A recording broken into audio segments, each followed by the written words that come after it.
ሰላምና የተወደዳችሁ ውድ ተመልካቾቻችን እንደምን ሰንብታችኋል? እንደምን ቆይታችሁልናል? ከህይወት ቴሌቪዥን በየሳምንቱ ወደ እናንተ የሚደርሰው ህይወት ወቅታዊ የተሰኘው ፕሮግራማችን ነው። በዛሬው ፕሮግራማችን እንዲሁ እንደተለመደው ወቅታዊ የሆኑ ጉዳዮችን ከእንግዶች ጋር ቆይታ የምናደርግበት ነው የሚሆነው።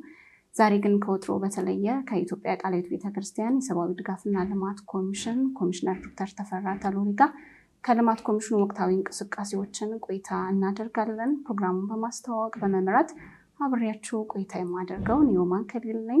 እስከ ፕሮግራማችን ፍጻሜ አብራችሁ እንድትሆኑ በአክብሮት ጠይቃለሁ። ዶክተር እንግዲህ ከኛ ጋር ቆይታ ለማድረግ ፍቃዶትን ስለሰጡ እግዚአብሔር ያክብርልኝ ለማለት ፈልጋለሁ። እኔም አመሰግናለሁ። መልካም እንግዲህ ልማት ኮሚሽኑ ዘርፈ ብዙ ስራዎች እየሰራ እንደሚገኝ ይታወቃልና እንደው ዛሬ ያዝናቸው ሰፊ አጀንዳዎች ቢኖሩንም ለመግቢያ ያህል ግን ፍሬያማ የሚባሉ ተግባራቶችን ያለበት ሁኔታ ቢነግሩን እንደው ስለ ልማት ኮሚሽኑ። እሺ አመሰግናለሁ። የኢትዮጵያ ቃለ ሕይወት ቤተክርስቲያን ሰብአዊ ድጋፍና ልማት ኮሚሽን ዘርፈ ብዙ የልማትና ሰብአዊ ድጋፍ ስራዎችን መስራት የጀመረው ከ50 ዓመት በፊት ነው። ከዛ ጊዜ ወዲህ ስራዎቹ እየሰፉ አንደኛ በተደራሽነት በፕሮግራሞች እንዲሁም ደግሞ በበጀት አንጻር ላለፉት 50 ዓመታት በቢሊዮኖች የሚቆጠሩትን ሰዎች ተጠቃሚ ሊያደርግ የቻለ ከህዝብ ጎን የቆመ ከመንግስት ጎን የቆመ ከህብረተሰብ ጎን የቆመ አብሮ የሚኖር ችግሩንም በቅርበት የሚያውቅ ለችግሩም ደግሞ መፍትሄ አቅም በፈቀደው መጠን በመስጠት አንጻር የተመሰከረለት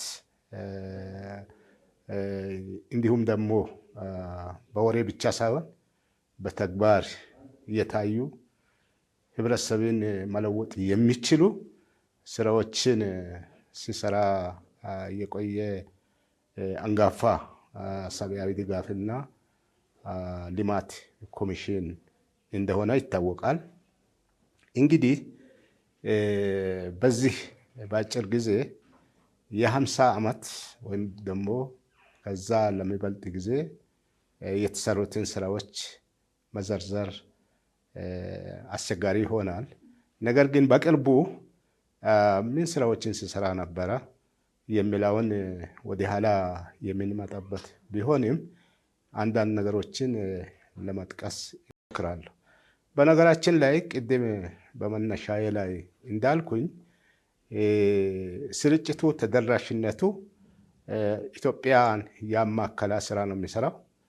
አሁን ባሉን ወይም ደግሞ በመንግስት መዋቅር ባሉት በሁሉ ክልሎች ውስጥ ፕሮጀክቶች አሉት፣ ፕሮግራሞች አሉት፣ የተለያዩ ፕሮግራሞች አሉት። የውሃ ስራ ፕሮግራሞች አሉት፣ የምግብ ዋስትና ፕሮግራሞች አሉት፣ የትምህርት ፕሮግራሞች አሉት፣ ሰብአዊ ድጋፍና አስቸኳይ ጊዜ እርዳታ ፕሮግራሞች አሉት፣ የልጆችና ወጣቶች ልማት ፕሮግራሞች ፕሮጀክቶች አሉት። እንዲሁም ደግሞ የሰላም ግንባታና ግጭት ማስወገጃ ፕሮግራሞች አሉት። በእነዚህ ፕሮግራሞች ባለፉት 5 ዓመታት ከ3.2 ሚሊዮን ህብረተሰብ ክፍሎችን ተደራሽ ማድረግ ችሏል። ለዚህም ፕሮግራሞች ስራ ማስፈጸሚያ ከ5 ቢሊዮን ብር በላይ ተመድቦ እነዚህን ፕሮግራሞች ሲያካሂድ የነበረ አሁንም እነዚህ ፕሮግራሞች በተጠናከረ ሁኔታ የቀጠሉበት እንዳውም ድሮ ጠበብ ተብሎ የሚሰሩ ፕሮግራሞች በስፋት እየተሰሩ ያሉበት የልማት ኮሚሽኑም አቅም በበጀት በሰው ኃይልና በተደራሽነት እጅግ በጣም ሊቆ ያለበት አካሄድ ነው ያለውና በተለይ ቅድም በጠቀስኳቸው ፕሮግራሞች የማርቂ ስራዎች ተሰርተው ብዙ ህብረተሰብን ተደራሽ ለማድረግ ችለዋል። የ2025ቱን ብቻ ማለትም እንደ አውሮፓ አቆጣጠር እኛ እንደ አውሮፓ አቆጣጠር ነው በጀት ይራችን ያንን ቢናነሳ በ2025 ብቻ ወደ 600,000 ህብረተሰብ ክፍሎችን ተጠቃሚ ማድረግ የቻለበትና እንዲሁም ደግሞ ለአመቱ የተመደበው 1.5 ቢሊዮን የኢትዮጵያ ብር ቢሆንም ከዛ አልፎ 1.7 ሚሊዮን በላይ ስራ ላይ ያዋለበት እጅግ በጣም ጥሩ የሆነ አፈጻጸም የታየበት አመት ነው ማለት ይቻላል። መልካም ዶክተር፣ እንደውም አንዱ ማሳያ የሚሆነው በግንቦት ወር ላይ በምስራቅ ኦሮሚያ ክልል በሚደጋ ቶላ ወረዳ ላይ ማህበረሰቡን የንጹህ መጠጥ ውሃ ተጠቃሚ የተደረገበት ሂደት አለ። እንደው ስለሱ እስቲ ጠቆም ያድርጉ። ቅድም እንዳልነው ዘርፈ ብዙ ስራዎችን ነው ስንሰራ የቆየ ነው። ይሄ የውሃ ፕሮግራም የዚህ የመልሶ ማቋቋሚያ አንዱ አካል ሆኖ ነው የተሰራው። ውሃው የተሰራው ከተለያዩ አጋሮች ጋር በመተባበር ነው። ለምሳሌ ከቲርፈንድ እና ዲአርኤ የሚባለው በሆላንድ ካለው ድርጅት ጋር እንዲሁም ደግሞ ኤስኦኤስ ከሚባሉ ድርጅቶች ጋር በመተባበር በእኛ አስፈጻሚነትና በእኛ ክትትል የተሰራ እጅግ ደስ የሚል የህብረተሰብን የመጠጥ ውሃ ችግር የፈታ ሁሉንም ያስፈነደቀ እውነቱን ለመናገር የቃለ ሕይወትን ስራ አጉልቶ ያሳየ በተለይም ለእግዚአብሔር ክብር እንዲሁም ደግሞ ለህብረተሰብ አገልግሎት እጅግ ትልቅ ምስክርነት የታየበት ህብረተሰቡም ደግሞ በእውነት ችግሩ በመፈታቱ እጅግ በጣም ደስ ያለው ፕሮጀክት ነው። ይህ ፕሮጀክት ከአንድ ዓመት በፊት ተጀምሮ በመጀመሪያ ያው እንደሚታወቅ መሰረት ድንጋይ በኢትዮጵያ ቃለ ሕይወት ቤተክርስቲያን ሰብአዊ ድጋፍ እና ልማት ኮሚሽን አመራር ቦርድ በኩል እስከ ቦታው በመሄድ እንዲሁም ደግሞ ሌሎች አጋሮችን ይዞ የሲቪል ማህበረሰብ ድርጅት ኃላፊዎችን ወይም ባለስልጣን ይዞ የመሰረት ድንጋይ ተጥሎ ነበረ። በጊዜው የነበረው ድባብ እጅግ ደስ የሚል በተለይም የሚያሳዝንም ማለት ይቻላል። እዛ ጋር በሚድጋ ቶላ ወረዳ ያው ፕሮግራሙ ወይም ፕሮጀክቱ በምስራቅ ሐረርጌ በሚድጋ ቶላ ወረዳ ላይ ነው ኢምፕሊሜንት የተደረገው። ይሄን መሰረት ድንጋይ ለማቆም ሲኬድ ህዝቡ በስፋት ወጥቶ ያጋራው ነገር ከ1 እስከ 99 ችግሮች ቢዘረዘሩ የኛ ችግር የመጠጥ ውሃ ነው የሚል መልእክት ነው። ስለዚህ በተቻለ መጠን ይሄ ውሃ ተሳክቶ ተቆፍሮ ተዘርግቶ ከዛ ጉድጓድ ምንጭ ወይም ከሚፈልቅ ውሃ ብንጠጣ ትልቁ ስኬታችን ይሄ ነው ብሎ ለኛም ትልቅ አደራ ሰጥቶ ነበርና አንደኛ እዛ አካባቢ በቀላሉ ውሃ አይገኝም። 100 ሜትር ተቆፍሮ አይገኝም። 150 ሜትር ተቆፍሮ አይገኝም። 200 ሜትር ተቆፍሮ አይገኝም። ነገር ግን ይሄ ውሃ 281 ሜትር ጥልቅ ጉድጓድ ውሃ ተቆፍሮ ውሃው ሊገኝ ይችላል። እንግዲህ ውሃው ሲገኝ እዛ አካባቢ ያሉ ህብረተሰቦች ያንን ጭላንጭል ባዩ ጊዜ በእልልታ ነው ያቀለጡት እና ይሄ በጣም ደስ የሚል ነው። እውነቱን ለመናገር ድባቡ ለእኛ ብቻ ሳይሆን አንደኛ ለብዙዎቹ አድናቆትን ያተረፈ ያመጣ፣ በተለይም ይሄ ስራ በመሳካቱ ህብረተሰቡ ደስ ያለው፣ አንደኛ ደግሞ ውጤት የተገኘበት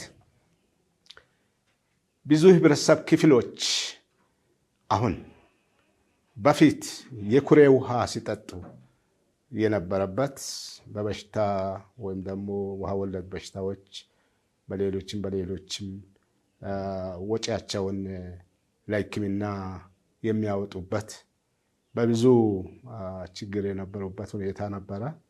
አሁን ይሄ የመጠጥ ውሃ ፕሮጀክት ተሳክቶ እኛም ደግሞ ሄደን በጋራ ከህብረተሰብ ጋር ለማክበር ችለናል። ውሃው ተመርቋል። ህብረተሰቡ እየጠጣ ነው፣ ደስ እያለው ነው፣ ፈጣሪን እያመሰገነ ነው፣ እኛም እያመሰገንን ነው።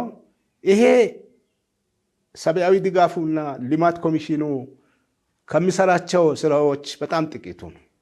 ትልቁ ነገር ያንን ልዩ የሚያደርገው ውሃ በቀላሉ የማይገኝ አካባቢ ስለሆነ፣ ይሄ ደግሞ ውሃ እውነቱን ለመናገር በብዙ ክትትል ጥረት የተለያዩ ባለሙያዎች እንደገና ደግሞ የኛም ፕሮግራም አስተባባሪዎች ኢቨን የሰብአዊ ድጋፉና ልማት ኮሚሽኑ አመራር ቦርድ ክትትል በማድረግ መንግስት፣ የክልሉ መንግስት፣ የዞኑ መንግስት፣ የወረዳው መንግስት ቢሮዎች እጅግ በጣም ትኩረት ሰጥተው ቅድሚያ ሰጥተው ሲተባበሩ የነበረና በጋራ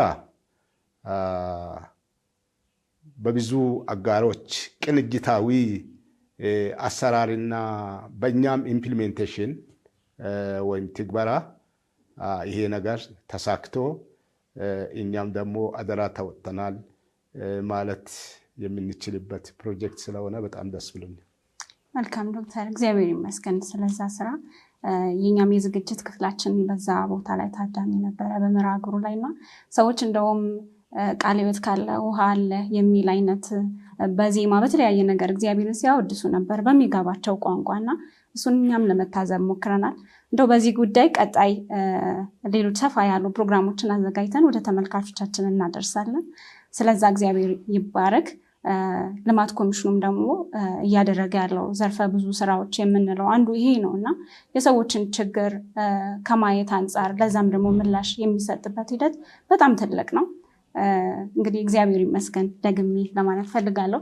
ወደ ዛሬ አጀንዳችን እንሄዳለንና የዛሬ አጀንዳችን አድርገን ያሰብነው የኢትዮጵያ ቃለ ሕይወት ቤተክርስቲያን የሰብአዊ ድጋፍና ልማት ኮሚሽን ሰሞኑን ለ2 ቀናት የፈጀ ጠቅላላ የቦርድ ስብሰባ አድርጓልና ቦርዱ ምን መከረ የሚለውን እንደው ወደዛ ሀሳብ እንግባ። የኢትዮጵያ ቃለ ሕይወት ቤተክርስቲያን ሰብአዊ ድጋፍና ልማት ኮሚሽን ቦርድ ባለፈው ሳምንት ለ2 ቀን ተሰብስበዋል። የዚህ ጊዜ የቦርድ ስብሰባን ልዩ የሚያደርጉ ብዙ ምክንያቶች አሉ። አንዱና ዋነኛው የ10 ዓመት ስልታዊ እቅድ ላይ መነጋገሩ ወይም ደግሞ በስልታዊ እቅድ ላይ ተነጋግሮ ስልታዊ እቅዱን መርምሮ ማጽደቁ ነው።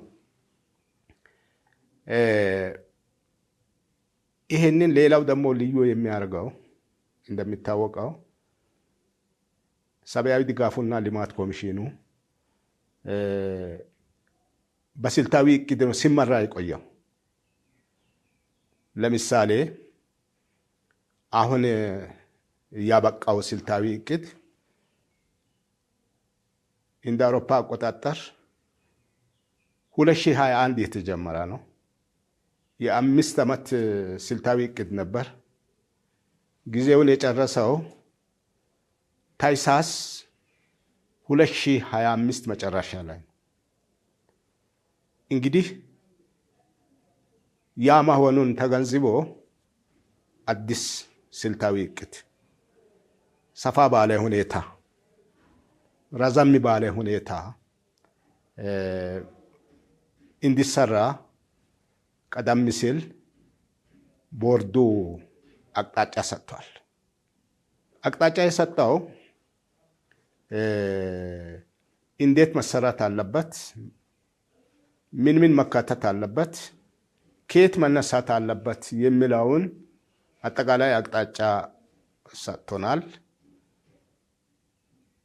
ሌላው ደግሞ ስልታዊ እቅዱ ሲሰራ ለረጅም ጊዜ እንዲሰራ ሲሰራ ደግሞ በገለልተኛ አካል እንዲሰራ በሰጠው መመሪያ መሰረት ጽሕፈት ቤቱ ይህንን ኃላፊነት በመውሰድ ኮሚቴ በማዋቀር ከቦርዱ ጋር በመነጋገር የ10 ዓመት ስልታዊ እቅድ የሰራበት ወይም ደግሞ ያሰራበት ዶክሜንት በየሂደቱ ሪቪው ተደርጓል ብዙ ጊዜ። ነገር ግን የመጨረሻውን አይቶ ያጸደቀበት ስብሰባ ስለሆነ ይሄ ልዩ ያደርጋል። በሌላ አንጻር ደግሞ ይህንን ሲያደርግ በፊት ልማት ኮሚሽኑ የአጭር ጊዜ የ5 ዓመት ብቻ ስልታዊ እቅድ ሲያዘጋጅ ነበረ። ነገር ግን አሁን ዘመኑ ከደረሰበት ሁኔታ ለረጅም ጊዜ ማቀድና አሁን ያሉትን ለውጦች በየቀኑ የሚለዋወጡትን ሁኔታዎች ቀድሞ በማየት ማኔጅ ማድረግ ወይ ማስተዳደር መምራት በሚችል ሁኔታ የ10 ዓመት ፍኖተ ካርታ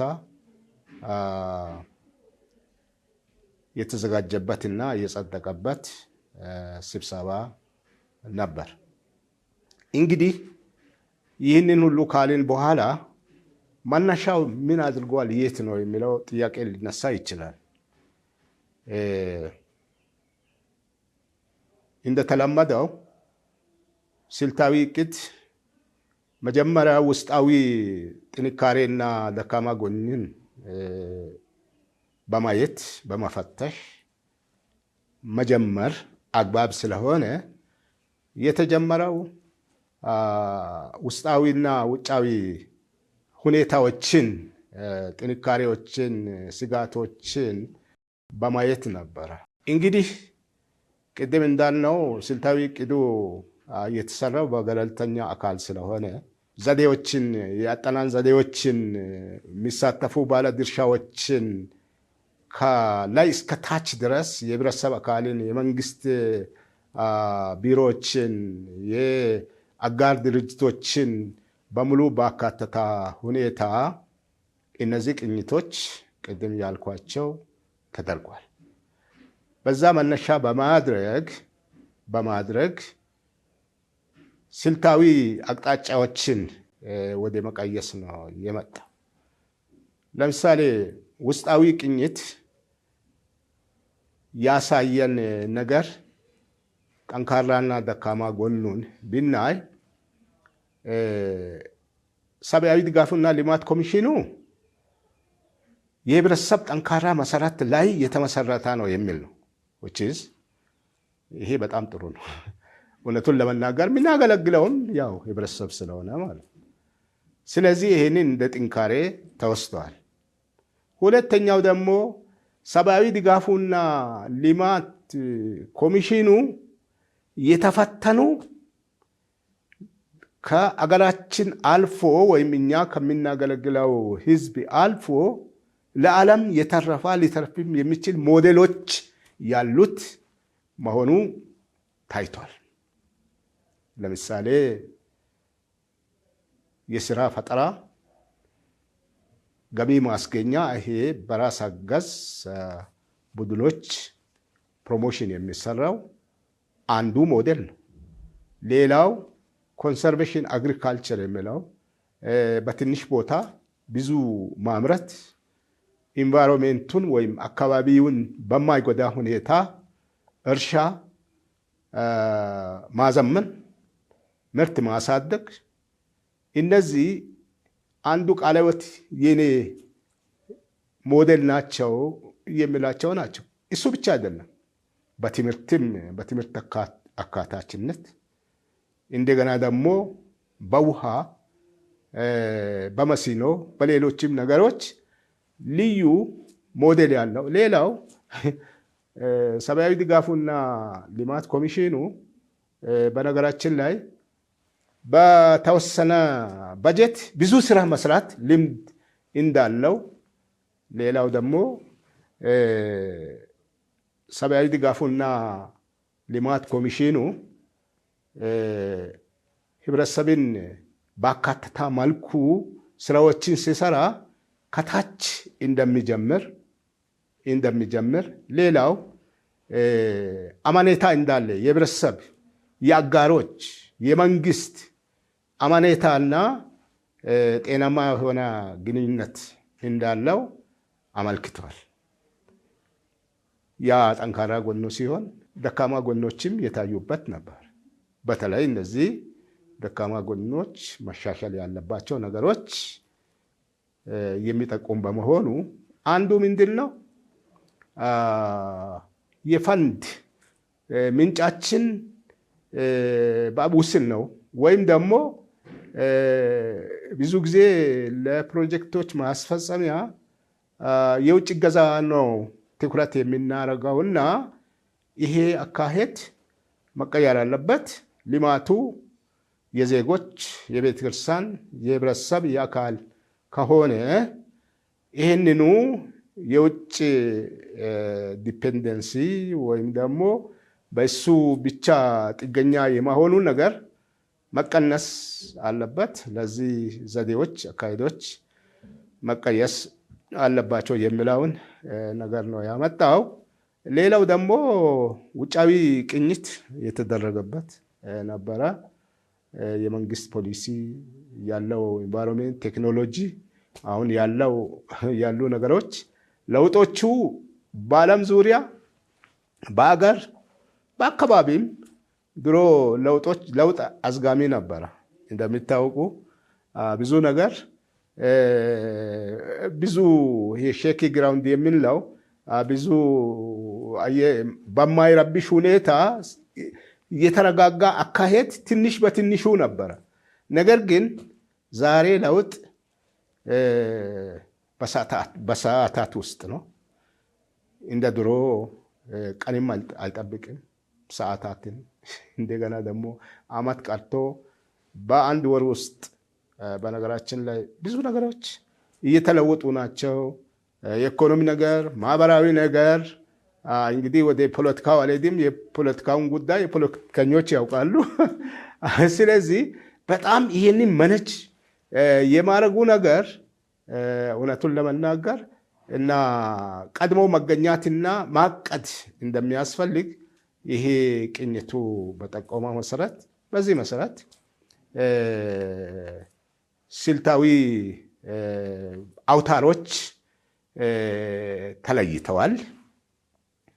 እነዚህ ስልታዊ አውታሮች ተለይተው በቦርድ ውይይት ተደርጓል። ሀሳብ ተሰጥቶበታል። እንግዲህ ትንሽ ፈንጠቅ ለማድረግ በፊት በነበረው ስልታዊ እቅድ ወደ 6 ምሰሶዎች የነበሩት ነበረ። እነዛ ምሰሶዎች አሁን ባለ ሁኔታ ሲፈታሽ ትንሽ ያልተያዙ ስለነበሩ ይሄንኑ በማየት እነዛን ወደ 4 ምሰሶዎች በተለይ 4 ምሰሶዎች ላይ ወይም ደግሞ ፒላርስ በምንለው የተጠቃለለበት ከነዛ ውስጥ የመጀመሪያው ፒላር ወይም ምሰሶ የምንለው የኦርጋናይዜሽኑን አቅም የማሳደግና ቀጣይነቱን የማረጋገጥ ፒላር ነው ወይም ደግሞ ምሰሶ ነው። ይሄ በአብዛኛው የሰው ኃይልን ማዘመን፣ ፋይናንስን ማዘመን፣ አይቲን ማዘመን፣ ግንኙነትን ማጠናከር እና ደግሞ ይሄ አመራርን ማሳደግ የሚሉ ስራ ክፍሎች ወይም ደግሞ ፕሮግራሞች የተካተቱበት ነው። ሁለተኛው ፒላር ወይም ደግሞ ምሰሶ የተለየው እንደ ቅድሚያ ተሰጥቶት ማለት ነው ሁለንተናዊ የህብረተሰብ የተቀናጀ ሁለንተናዊ የህብረተሰብ ልማት ፕሮግራሞች የሚል ነው። በነገራችን ላይ ይሄ ከልማት ጋር የተገናኙ ከትምህርት ጋር የተገናኙ ከፉድ ሴኩሪቲ ጋር የተገናኙ ወይም ደግሞ ምግብ ዋስትና እንደገና ደግሞ ከሰላም ግንባታም ጋር የተገናኙ ከውሃ ጋር የተገናኙ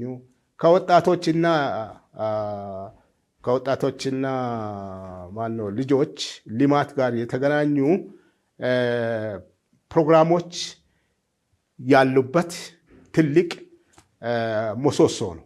እሱ እነዚህ ነገሮች የሚያሳልጥ ፕሮግራም ነው፣ ፒላር ነው ወይም ደግሞ ምሰሶ ነው ማለት ነው። ሶስተኛው ምሰሶ ወይም ደግሞ ፒላር የሚለው የተለየው ሰብአዊ ድጋፍና የአስቸኳይ ጊዜ እርዳታ ቃለ ሕይወት ከጅምሩ ጀምሮ ሰብአዊ ድጋፉና ልማት ኮሚሽኑ የዛሬ 50 ዓመት በላይ ይሄንን ሲቋቋም የተጀመረው በዚህ ፕሮግራም ነበረ። የአስቸኳይ ጊዜ እርዳታ በመስጠት ከመንግስት ጋር ሆኖ ድርቅ ባለበት የመሬት መንሸራተት በሰው ሰራሽና በተፈጥሮ ለተጎዱ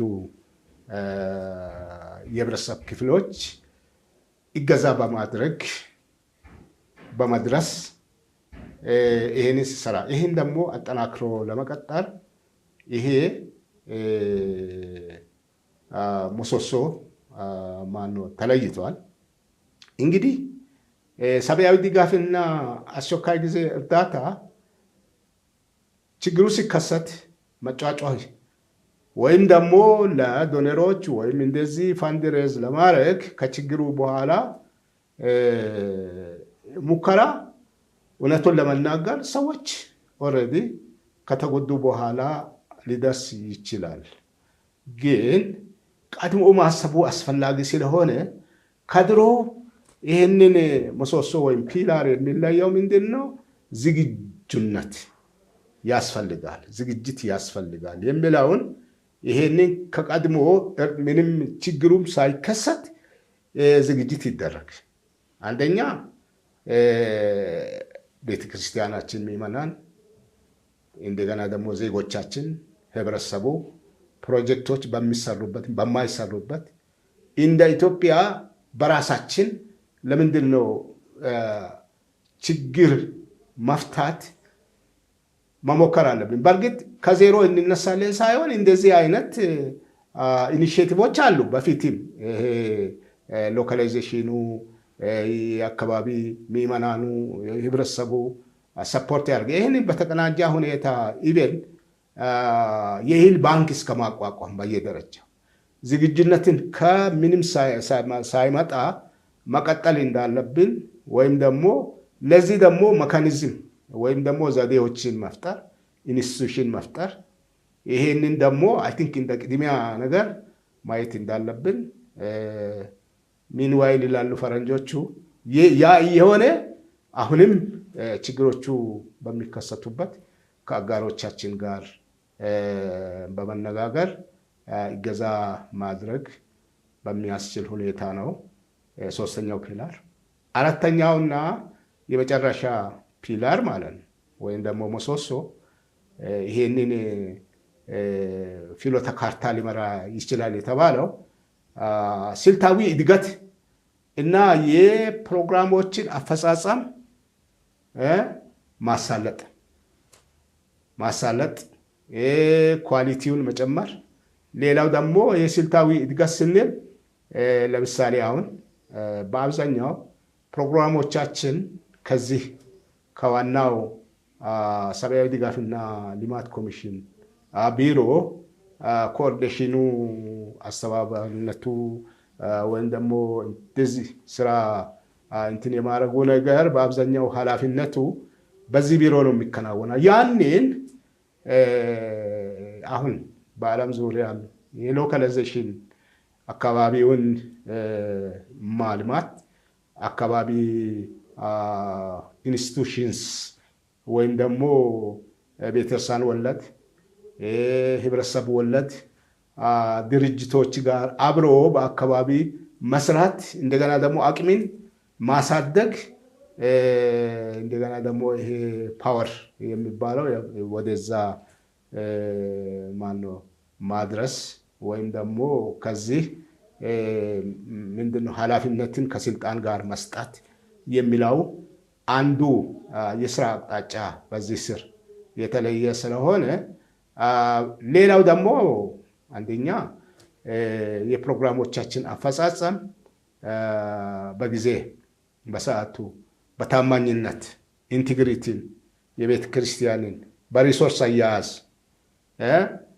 አጠቃቀም ንጽህናን ማስጠበቅ እንደገና ደግሞ እውነቱን ለመናገር ምንም ንክኪ የሌለ ለማንም አፍ የሚያስይዝ ነገር እንዳይኖር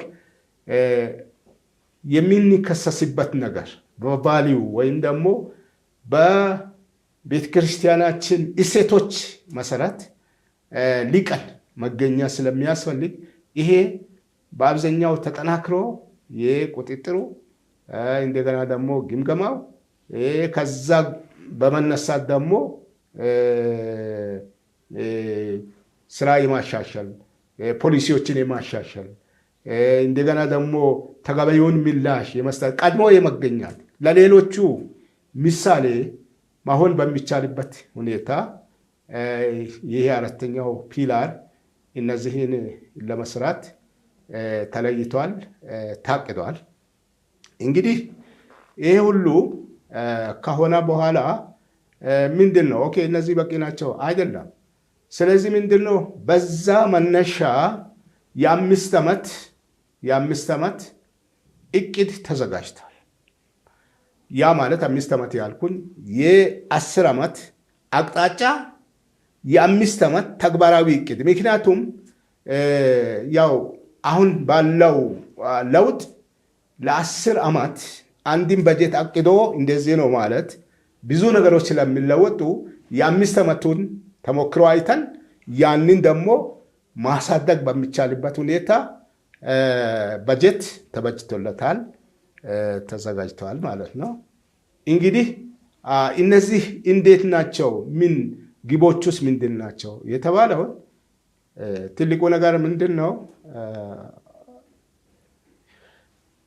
በዚህ ጊዜ ለ10 ዓመት ሰብአዊ ድጋፉና ልማት ኮሚሽኑ ምን ራዕይ ያለው ወይም ራዕዩን አሻሽለዋል ወይ እንደገና ደግሞ ምን ተልዕኮ አለው የሚለውን እንግዲህ በደንብ አይቶ እነዚህን ራዕዮች ተልዕኮች በተለይ ራዕዩ በ2035 10 ዓመት ነው አልኩሽ።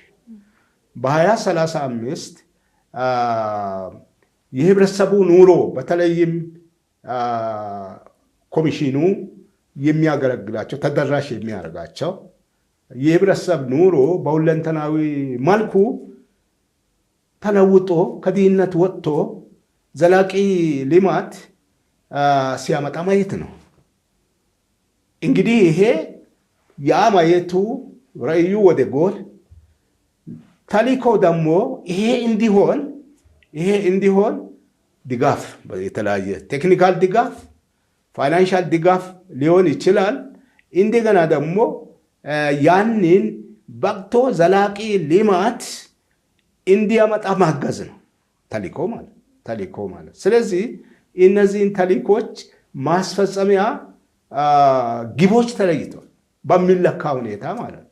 እነዚህ ግቦች በእያንዳንዱ ምሰሶዎች ቅድም በጠቀስኳቸው ምሰሶዎች በእያንዳንዱ ስር በእያንዳንዱ ስራ ሂደቶች ላይ ፕሮግራሞች ላይ ተለይቶ ግልጽ በሆነ ሁኔታ ሊለካ በሚችል ሁኔታ ጊዜው ታውቆ ወይም ደግሞ ጊዜውን በጠበቀ ሁኔታ ማፈጸም በሚቻልበት ሁኔታ ተለይቷል። እንግዲህ ይህ ከሆነ በኋላ ምን ሆነ ነው? ከዛ በኋላ በጀቱ ቀርቧል። ቅድም ያልኩን ይሄ ሁሉ በዲቴል ከታየ በኋላ በጀቱ ቀርቧል። የ5 ዓመት በጀት ማለትም ስልታዊ እቅዱ ቅድም በመነሻዬ ላይ ሲናገር የመጀመሪያው ያበቃው በጥሩ ሁኔታ ስራውን ፈጽሞ ተገምግሞ፣ ምክንያቱም አንዱ አዲሱ ስልታዊ እቅድ መነሻው የ5 ዓመቱን ስልታዊ እቅድ በመገምገምን ስለነበረ በደንብ ተለይቶ ስራውን አጠናቆ በ2025 ያለፈው ታኅሳስ አብቅቷል። ይሄ አዲሱ ስልታዊ እቅድ ከ2026 ነው የሚጀምረው ማለት ነው። እንግዲህ አሁን በቦርድ ባለፈው ሳምንት ማለትም በሚያዝያ 9 እና 10 እና መሰረት ማለትም ስብሰባ በተወሰነው መሰረት ስራው ኦልሬዲ ተጀምሯል ማለት ይቻላል። ይህንን የመጀመሩን ሁኔታ ሰብሳቢውም ማለትም የሰብአዊ ድጋፍና ልማት ኮሚሽን ሰብሳቢና የቦርድ አባላት ኦልሬዲ አናውንስ አድርገዋል። እንግዲህ በጀቱን በሚመለከት ለ5 ዓመት የታቀደው በጀት ለ5 ዓመት የታቀደው በጀት 12 ቢሊዮን ነጥብ 4 ወይም ደግሞ ከ12.4 ቢሊዮን በላይ ነው። ይህንን ስራዎች ማስፈጸሚያ ፕሮግራሞች ማስፈጸሚያ የሚል ነው። እንግዲህ ይሄ የ5 ዓመቱ ነው። ቅድም እንዳልከው ፌዝ 1 ወይም ፓርት 1 ማለት እንችላለን። ፓርት 1 ላይ 12.2 ቢሊዮን ወይም 12.4 ቢሊዮን ብር ተበጅቷል። የ10 ዓመቱን ደግሞ ከዚህ ጋር እንትን በሚልበት ጊዜ አጠቃላይ የ10 ዓመቱ በጀት ከዚህ 5 ዓመት በኋላ 15 ቢሊዮን በጀት ሊፈጅ ይችላል ተብሎ ኦልሬዲ ፕሮጀክት ተደርጓል። ሁለቱ ሲደመር የ10 ዓመቱ ከ27 ቢሊዮን የኢትዮጵያ ብር በላይ ሰብአዊ ድጋፍና ልማት ኮሚሽኑ በህብረተሰብ ልማት ስራዎች ላይ ያውላል ማለት ነው። እንግዲህ ከዛ በኋላ እንዴት ነው ምንድን ነው በዛ ስብሰባ ላይ ይሄ የተደረገው ምን ቀጠለ ማለት ይቻላል። ሌላው እንግዲህ ያየው ይሄ ሁሉ ከታየ በኋላ ይሄንን ለውጥ ይሄን ስትራቴጂክ ፕላን ሊሸከም የሚችል ስትራክቸር ታይቷል።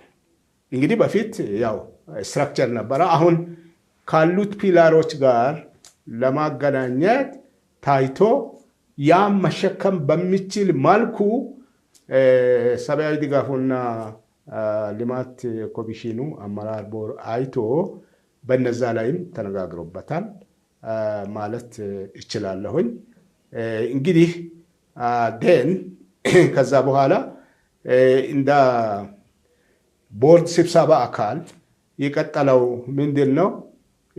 የ2025 ቅድም ለማንሳት እንደሞከርኩኝ የስራ አፈጻጸምና የፋይናንስ አጠቃቀም ሪፖርት እንዲሁም ደግሞ የ2026 በፈረንጆቹ አቆጣጠር አሁን ያለንበት ማለት ነው እቅድ ነው የቀረበው። እንግዲህ ይሄ እቅድ በጥሩ ሁኔታ ዘርፈ ብዙ ስራዎችን በማካተት እቅድ ተሰርቷል። በጀትም ቀርበዋል። የ2025 ስራ አስፈጻጸሙ በጣም መልካም ነበር። በእርግጥ እግዚአብሔር ረድቶናል ማለት ይችላል። ለምን በዓለም ዙሪያ ብዙ ነገሮች በሚለዋወጡበት እንደው ያለመከልከል ስራዎቹ ሊተገበሩ ችለዋል። በዛም ወደ 600,000 ህዝብ መድረስ ተችሏል። በ2025 ቅድም እንዳልኩኝ 1.7 ቢሊዮን በላይ ገንዘብ በስራ ላይ ውለዋል። ለ2026 ወደ 2 ቢሊዮን የሚጠጋ ገንዘብ ተበጅቷል። በዚህም ገንዘብ ከ600,000 በላይ ሰዎችን ለመድረስ ታቅደዋል። ሌላው ከዛ ጋር ሁለተኛው ቀን እንደ ቦርድ ስብሰባ አካል የተሰራው ስራ ወይም ደግሞ ፕሮግራም የታቀደው ፕሮግራም እሱም በትክክል ሊሄድ ይችላል። እሱ ቅድም በጠቀስ ነው በዚህ በክራይሲስ ማኔጅመንት ወይም ደግሞ ይሄ ችግር እንዴት ማኔጅ መደረግ ይችላል፣ ቀውስ፣ በተለይም ቀውስ፣ የተፈጥሮ ቀውስ፣ ሰው ሰራሽ ቀውስ በማስተዳደር በመምራት በመቀነስ የአመራር ሚና ምንድን ነው? ማን ምን ማድረግ አለበት? እንዴት ይሄንን ቅድም የምንላቸውን መሰረት እንዴት እናበጅለት፣ ሪሶርስ እንዴት እናሰባስብ የሚለው ነገር ነው ያለው። ስለዚህ ይሄ ስልጠና ደግሞ በእውነት በጥሩ ሁኔታ ቀርቦ የቦርድ አባላት በደንብ ይሄንን ዲስከስ አድርገው ፍኖተ ካርታ አስቀምጠዋል። ይሄ ፍኖተ ካርታ ምንድን ነው? አው ዝግጅት ማድረግ አለብን፣ ዝግጅት መጀመር አለብን፣ መሰረት መጣል አለብን። እንደገና ደግሞ በየቦታ ይህንን በቲዎሪ ወይም ደግሞ በወሬ ደረጃ ሳይሆን በተግባር ይሄ ነገር ችግር በሚከሰትበት ጊዜ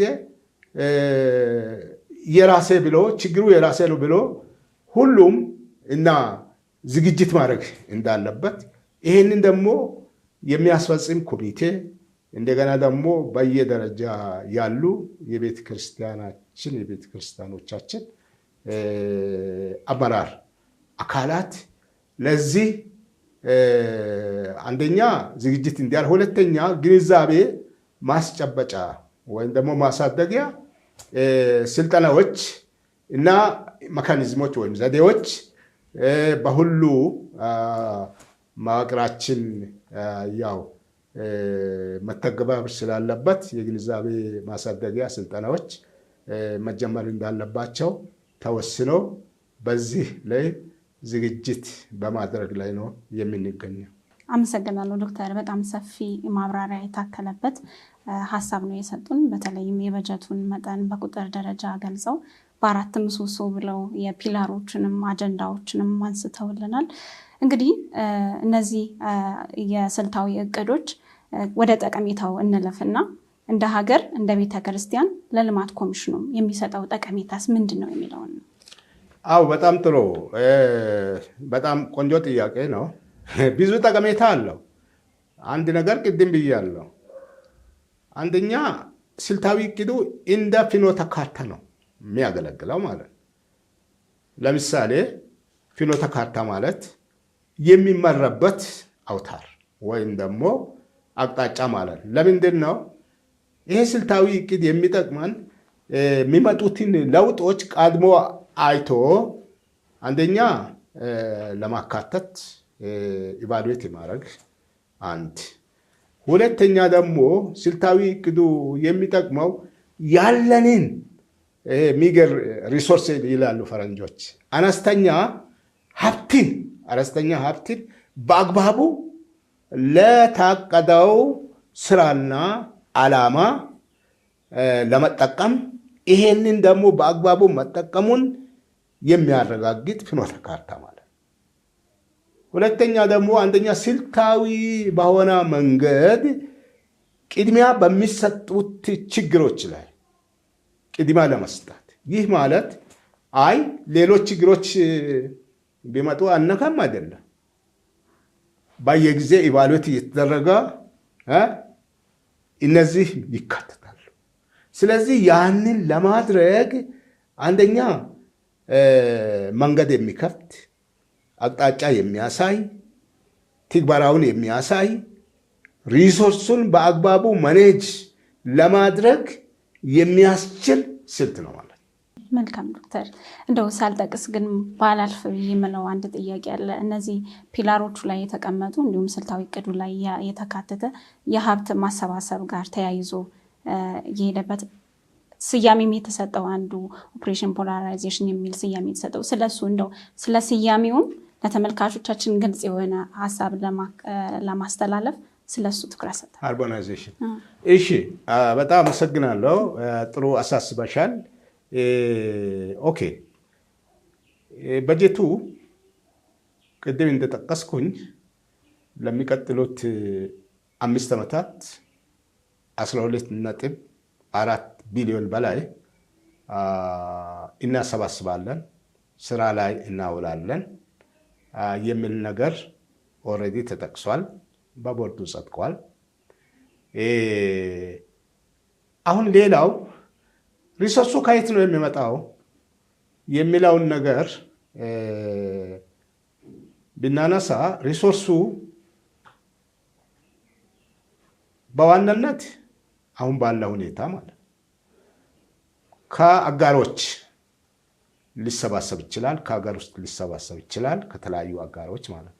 ነገር ግን ይሄ ስልታዊ እቅድ ከሌላው የሚለየው ምንድን ነው? ከተበጀተው 12.4 በላይ ቢሊዮን ብር 25%ቱን ሎካሊ ወይም ደግሞ በአገር ውስጥ እናሰባስባለን የሚል ነው። ይህም የመጣው አንደኛ የልማቱንና የቤተ ክርስቲያንን አሰራር እናቀናች፣ አብረን እናገልግል፣ ህዝቡን በሁለንተናዊ መልኩ እናገልግል። ለምሳሌ በነገራችን ላይ አንዱ በዚህ ያልተካተተው አጥቢያ ቤተ ክርስቲያናት ትልቅ ልማት ይሰራሉ። ትምህርት ቤት አላቸው፣ ደካማውን ይረዳሉ፣ ልጆችን ይረዳሉ፣ ልማት ይሰራሉ አይደለ? ይሄ ነገር ሁሉ ያልተካተተ ነው። ይሄን ለማቀናጃት አትሊስት ነው ያንን ሪሶርስ ከዛ ወደዚህ እናመጣለን ማለት አይደለም፣ ግን ሪኮግኒሽን ማግኘት አለበት። ያም እንደ በደች እኮ ቢካተት በነገራችን ላይ አሁን በ10 ዓመት 27 ቢሊዮን ሰብአዊ ድጋፉና ልማት ኮሚሽኑ ኢንቨስት ያደርጋል ሲል እቺ የተበጀተችውን ነው። ያ ሁሉ ቅድም ያልነው ማነው ያልተጨመረ ነው። ይሄ እንኳን የነሱ እንኳን ሪፖርት ቢደረግ ማለት ነው ይሄ በ200 ቢሊዮን በላይ ሊሆን ይችል ነበር። ኢቨን ኖት 5 years ኢቨን በአመት በ2 ዓመት ማለት ነው። እንግዲህ ይሄ ሃርሞናይዜሽኑ አብሮ ተቀናጅቶ በጋራ ሁለንተናዊ ልማት ይሰጣል። ቤተክርስቲያንም በቤተክርስቲያን በኩል ይደግፍ፣ ህብረተሰቡም ይደግፋል፣ መንግስትም ይደግፋል። እንደገና ደግሞ በሌሎችም ማነው ሰፖርት እንደረጋለን፣ አጋዦችም ይደግፋሉ የሚለው ይሄ ቀመር ተበጅቶለት ነው። በነገራችን ላይ ይሄ ከዜሮ አይደለም። አሁን አንዳንድ ፕሮጀክቶች ከአጋሮች ጋር ስንሰራ ማቺንግ ፈንድ የሚባል አለ። ለምሳሌ አንዳንድ አጋሮች 50%ቱን ነው ከፕሮጀክታችሁ ካቀረባችሁት የምንሰጠው፣ 50% ራሳችሁ ሬዝ አድርጎ ይላሉ። በዛ አሁን በቃ ከባድ ቢሆንም ይሄንን ሬዝ እያደረግን እየሞከርን ያለን ይሄንኑ ነገር በስፋት በተቀናጀ ሁኔታ በጋራ ልማት ብንሰራ የሚለው እንደውም የበለጠ ሴንስም ይሰጣል።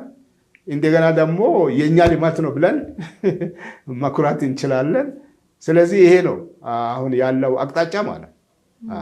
መልካም ዶክተር፣ ጥሩ ሀሳብ ነው እያጋሩን ያሉ። እንደው በመጨረሻ ግን ከማን ምን ይጠበቃል እነዚህን እቅዶች ተፈጻሚ ለማድረግ? እንደ ቤተሰብ እንደ ቤተክርስቲያንም ሊሆን ይችላል። ከማን ምን ይጠበቃል የሚለውን ትንሽ ሀሳብ ይሰጣል። ይህንን እንዴት ነው የምንተገብረው ወይም ደግሞ ስራ ላይ የምናውለው እንዴት ነው? የማን ድርሻ ምን መሆን አለበት የሚለው ነው ጥያቄ። ስለዚህ ምንድን ነው በነገራችን ላይ ይሄ ቅድም ሪፖርት ያረኳቸው የተናገርኳቸው ልበል ነገሮች እኮ የተሰሩት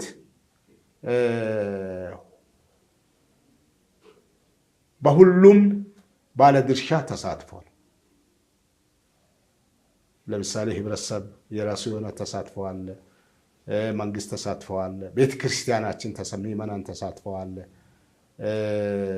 አጋሮች ተሳትፎ አላቸው ወይም ዶነሮች የምንላቸው ድርሻ ለምሳሌ የሚሰጡት ወይም የሚያቀርቡት ወይም የሚያበረክቱት ማለት ነው። እንደገና ደግሞ እያንዳንዱ ሰራተኛ ማኔጅሜንት አካላት ፕሮግራም ዳይሬክተሮች የየራሳቸው ድርሻ ተወጥተዋል። ይሄኛው ሌላው ደግሞ ሰብአዊ ድጋፉና ቦርዱ አመራር በመስጠት በማየት እንደገና በመፈተሽ ተሳትፈዋል። ይሄ ቅንጅት አሁንም ይቀጥላል። ቅድም እንዳልኩኝ ህብረተሰብ የሚሰጠው የራሱ ድርሻ አለው። አመራሩ የሚሰጠው የራሱ ድርሻ አለው። የቤተ ክርስቲያናችን አባላት የሚያበረክቱት ድርሻ አላቸው። በየመዋቅሩ ያለው የቤተ ክርስቲያናችን ቢሮዎች፣ አመራሮች በዞን በቀጠና ወይም በቀጠና በህብረት በዋና ጽሕፈት ቤት ያሉት ይሄንን ሎካላይዜሽንን ወይም ሀብትን ከማሰባሰብ አንጻር የተዘጋጀ የፖሊሲ ማንዋል አለ። ይሄ መተግበር አለበት። የሚተገበረው በየደረጃ ባሉት በቤተክርስቲያኒቱ መዋቅሮች ነው።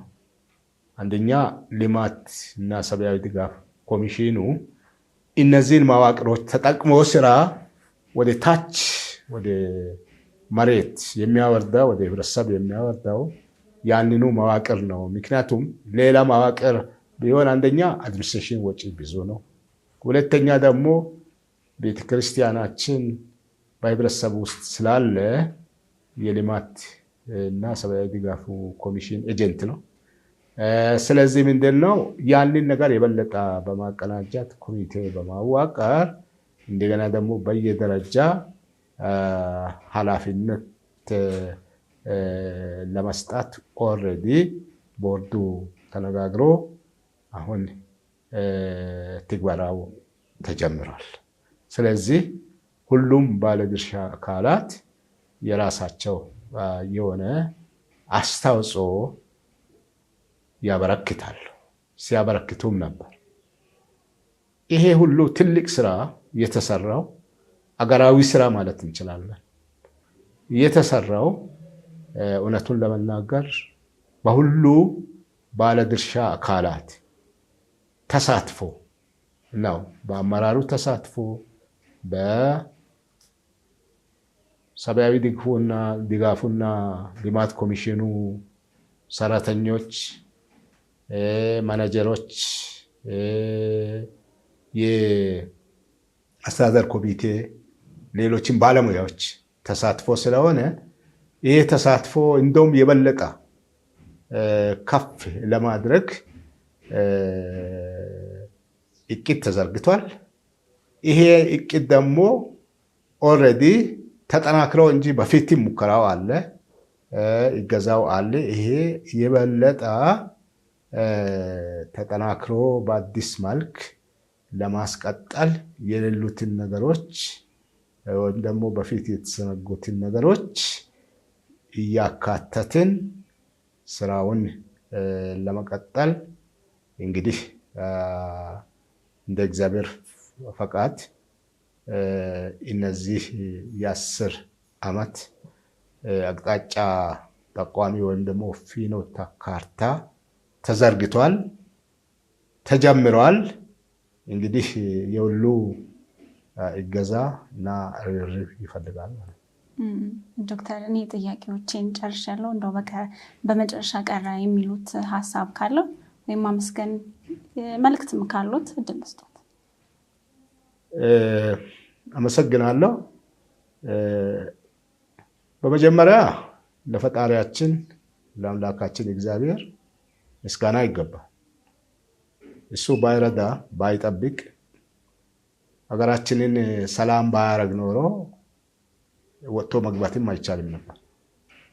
እግዚአብሔር ያንን ሁሉ አመቻችቶ ረድቶናል። እግዚአብሔርን እናመሰግናለን። ሁለተኛ በቀጥታም በተዘዋዋሪ በሰብአዊ ድጋፉና ልማት ኮሚሽኑ አስተዋጽኦ ያደረጉትን ወገኖች በሙሉ ቅድም ለመጥቀስ ሞክሬያለሁ። ከሰብአዊ ድጋፍና ልማት ኮሚሽኑ አመራር ቦርድ፣ እንደገና ደግሞ ከቤተ ክርስቲያናችን አመራር ቦርድ፣ ሌላው ደግሞ አጋሮች በጎናችን የሆኑ ፋይናንስ በመመደብ ገንዘብ በመስጠት የቴክኒክ ድጋፍ እገዛ በማድረግ ረድተውናል። እነሱም በእውነት መመስገን አለባቸው። ሌላው ሰራተኞቻችንና የኮሚሽኑ ሰራተኞች በእውነት እንደው